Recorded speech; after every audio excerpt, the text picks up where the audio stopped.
부산에서의 출장이 끝나고 서울로 향하는 고속버스 안. 서진은 창가에 머리를 기댄 채 눈을 감았어요. 3박 4일간의 출장은 정말 길고 지겨웠죠. 회사에서 던져준 프로젝트는 또 하나의 짐이었고 집에 돌아가봐야 남편은 여전히 차갑기만 할 테니까요. 창밖으로 스쳐 지나가는 가로등들이 희미한 빗줄기를 만들었습니다. 서진은 그 빛을 바라보며 한숨을 쉬었어요. 41라는 나이가 무겁게 어깨를 짓눌렀죠. 언제부터였을까요? 모든 게 이렇게 무의미해진 건. 힘드셨죠? 낮고 부드러운 남자 목소리가 옆에서 들렸어요. 서진은 깜짝 놀라 고개를 돌렸습니다. 옆자리에 앉은 남자가 미소를 지으며 자신을 바라보고 있었죠. 40대 중반쯤 보이는 정장을 입은 단정한 남자였어요. 네, 조금요. 서진은 당황스러워하며 대답했습니다.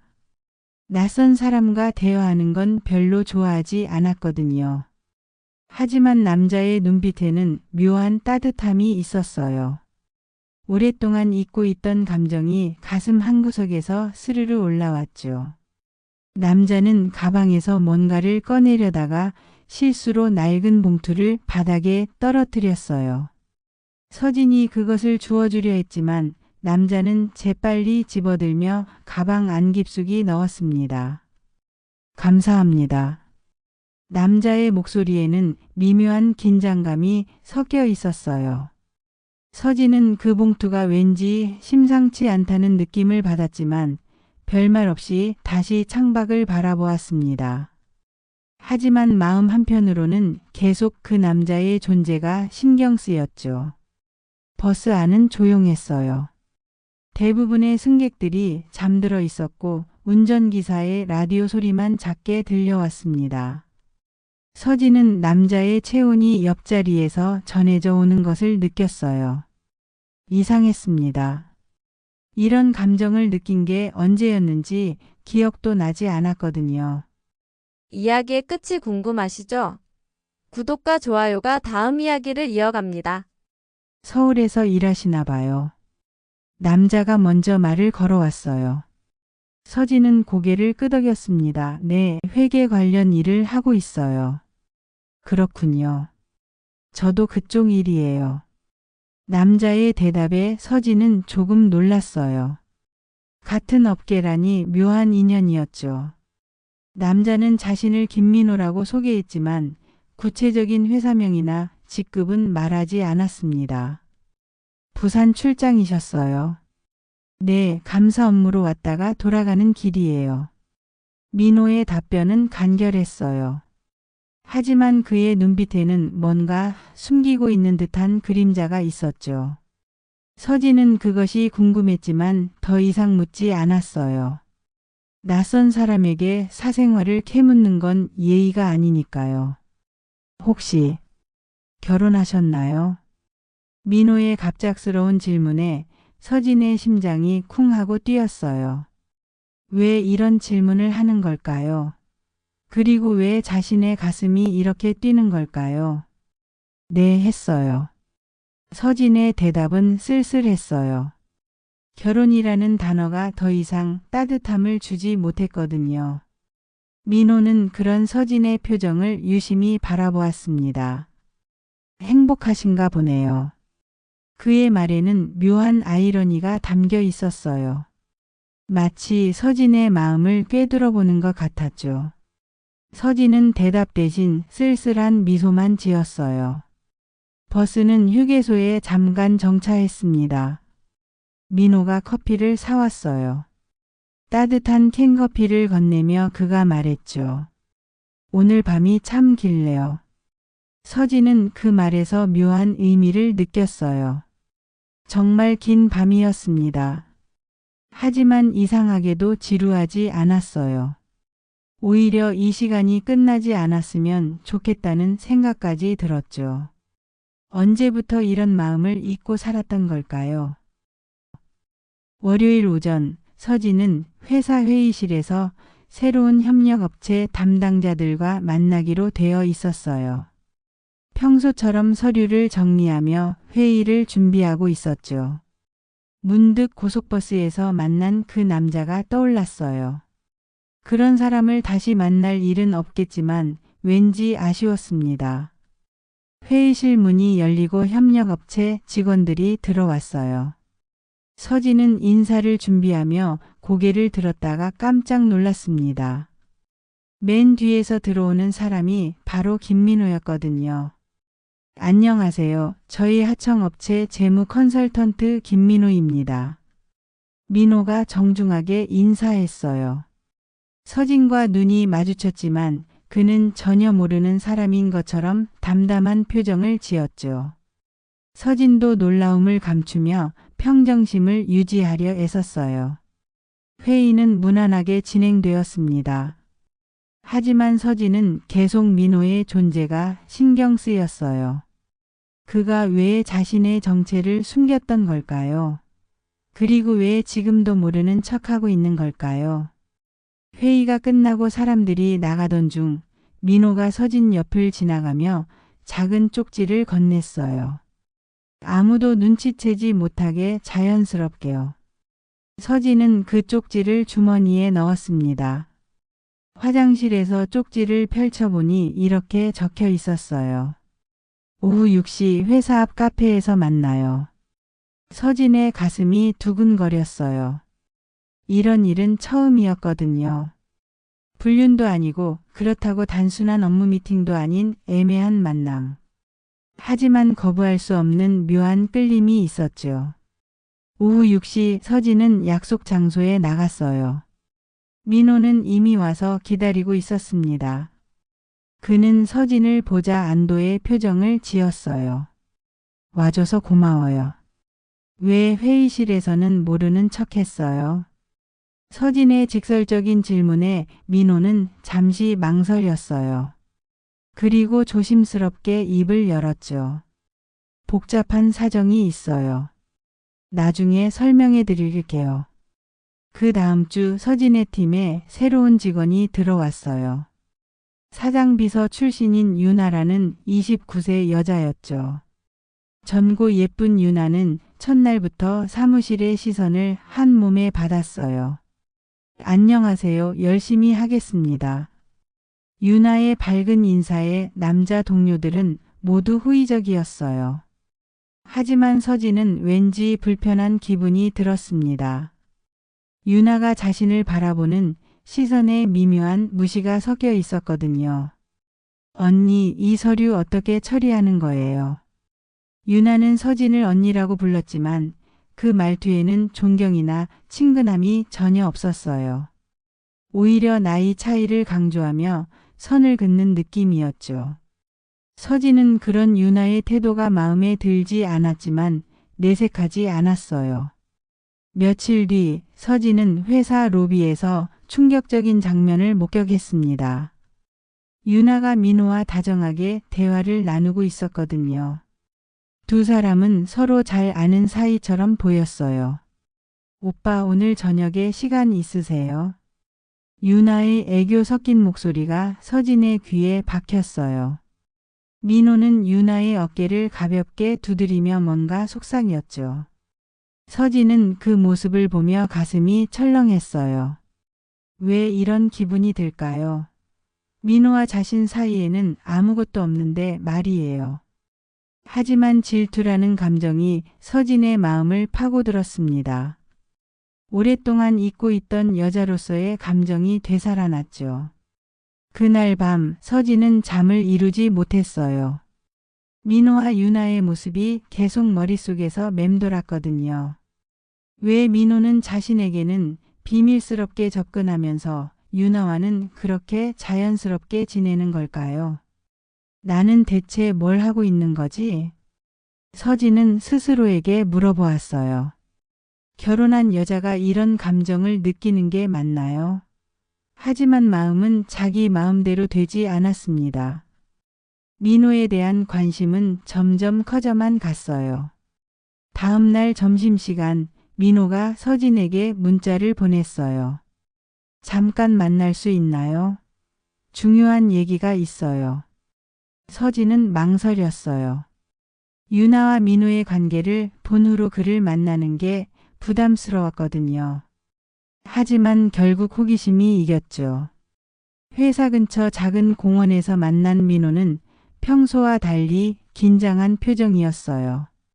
그는 서진 주위를 둘러본 후 조심스럽게 입을 열었습니다. 서진 씨, 당신을 믿어도 될까요? 갑작스러운 질문에 서진은 당황했어요. 무슨 뜻인가요? 민호는 가방에서 봉투 하나를 꺼냈어요. 고속버스에서 떨어뜨렸던 바로 그 봉투였죠. 이 안에 있는 서류들을 봐주세요. 서진은 봉투를 받아 안을 확인했어요. 그 순간 얼굴이 창백해졌습니다. 자신의 회사에서 운영하는 비자금 계좌에 내역서들이 들어 있었거든요. 이게 어떻게? 저는 원래 이 회사를 감사하러 온 외부 조사관이에요. 하지만 너무 깊숙이 들어온 바람에 위험한 상황에 처했죠. 민호의 고백에 서진은 충격을 받았어요. 그러니까 처음부터 모든 게 계획된 만남이었던 거군요. 이 서류들을 폭로해야 해요. 하지만 혼자서는 할 수 없어요. 믿을 수 있는 건 당신뿐이에요. 민호가 서진의 손을 잡았어요. 그의 손은 따뜻했지만 떨리고 있었죠. 서진은 복잡한 감정에 휩싸였어요. 두려움과 동시에 묘한 설렘이 가슴을 치고 올라왔습니다. 왜 저예요? 당신은 순수해요. 이 더러운 세상에서 아직도 묻지 않은 마지막 사람 같아요. 민호의 말에 서진의 심장이 크게 뛰었어요. 오랫동안 그 누구에게도 들어보지 못한 말이었거든요. 하지만 위험하지 않나요? 위험해요. 하지만 이대로 두면 더 많은 사람들이 피해를 입게 돼요. 서진은 봉투를 꼭 껴안았어요. 인생에서 이렇게 중요한 결정을 내려야 할 순간은 처음이었죠. 그리고 이상하게도 두렵기보다는 살아있다는 느낌이 들었어요. 그날 오후 서진은 서류를 안전한 곳에 숨겨두었어요. 하지만 마음은 계속 불안했습니다. 회사 안에서 누군가 자신을 지켜보는 것 같은 느낌이 들었거든요. 며칠 후 서진의 예감은 현실이 되었어요. 퇴근길에 유나가 뒤따라오는 것을 발견한 거죠. 서진은 일부러 돌아서 확인해 봤지만 유나는 자연스럽게 다른 곳으로 시선을 돌렸어요. 설마 아니겠지? 서진은 스스로를 다독였어요. 하지만 불안감은 계속 커져만 갔죠. 다음 날 회사에서 이상한 소문이 돌기 시작했어요. 서진 대리가 외부 업체 직원과 이상한 관계래. 비리에 연루된 것 같다던데. 동료들의 수근거리는 소리가 서진의 귀에 들려왔어요. 누군가 의도적으로 소문을 퍼뜨리고 있는 것 같았죠. 서진은 유나를 의심했지만 확신할 수는 없었어요. 점심시간 민호가 급히 연락을 해왔어요. 위험해요. 당신이 서류를 가지고 있다는 걸 누군가 알아챈 것 같아요. 어떻게 그런 일이? 유나를 조심하세요. 그 여자는 단순한 신입사원이 아니에요. 민호의 경고에 서진은 소름이 끼쳤어요. 그러니까 처음부터 유나도 이 일에 연루되어 있었던 거군요. 그날 밤 서진은 집에서 서류를 다시 검토했어요. 자세히 보니 더욱 충격적인 내용들이 있었습니다. 회사 임원들의 횡령 규모가 상상 이상이었거든요. 하지만 동시에 의문이 들었어요. 민호는 정말 정의로운 고발자일까요? 아니면 다른 목적이 있는 걸까요? 그리고 왜 하필 자신을 선택한 걸까요? 서진은 민호에 대한 감정과 현실적인 위험 사이에서 갈등했어요. 사랑인지 이용당하는 건지 구분할 수 없었죠. 하지만 이미 너무 깊이 들어온 상황이었어요. 이제 돌이킬 수 없었습니다. 금요일 밤 민호가 서진에게 마지막 만남을 제안했어요.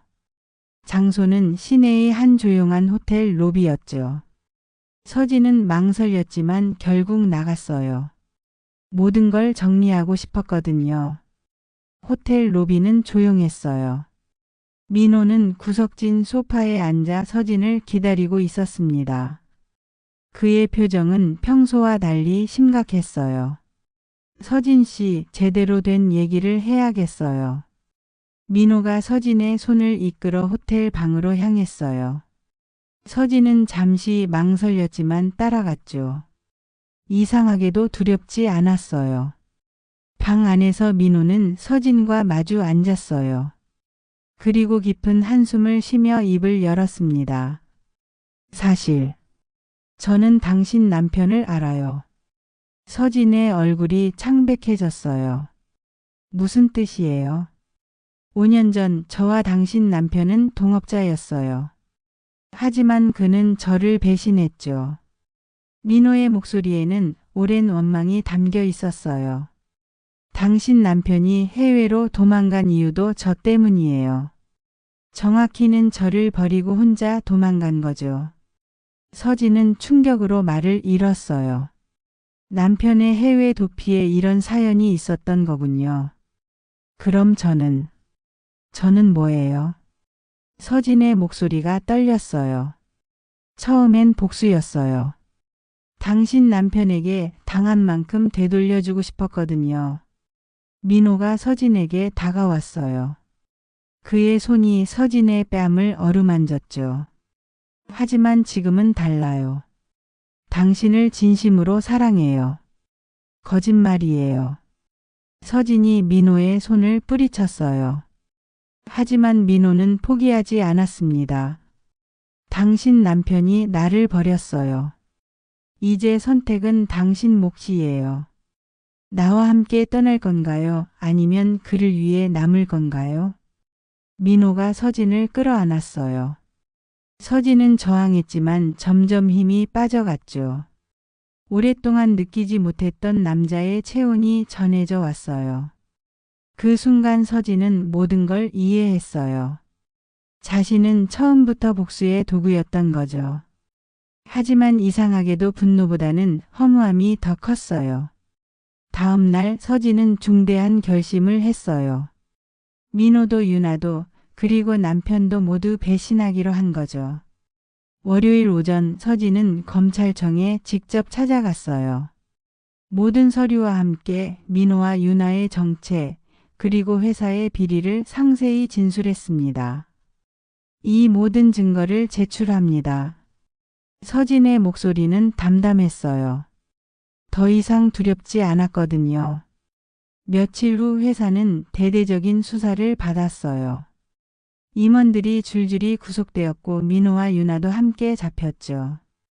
회사는 결국 문을 닫게 되었어요. 남편은 해외에서 급히 돌아왔지만 서진은 이혼 서류를 건넸어요. 이제 끝이에요. 남편은 뭔가 말하려 했지만 서진은 듣지 않았어요. 더 이상 들을 필요가 없었거든요. 몇 달 후 서진은 다시 고속버스에 몸을 맡겼어요. 이번에는 부산이 아닌 다른 도시로 향하는 길이었죠. 새로운 시작을 위해서요. 창밖으로 스쳐 지나가는 풍경을 바라보며 서진은 생각했어요. 어쩌면 이 모든 건 처음부터 정해져 있었던 건지도 몰라. 하지만 이번에는 후회하지 않았어요. 자신의 선택이었거든요. 처음으로 자신의 의지로 내린 결정이었죠. 버스는 밤길을 달려갔어요. 서진은 더 이상 과거를 돌아보지 않았습니다. 앞으로만 나아갔죠. 새로운 삶을 향해서요. 어떻게 보셨나요? 댓글로 남겨주세요. 사랑과 행복이 찾아옵니다.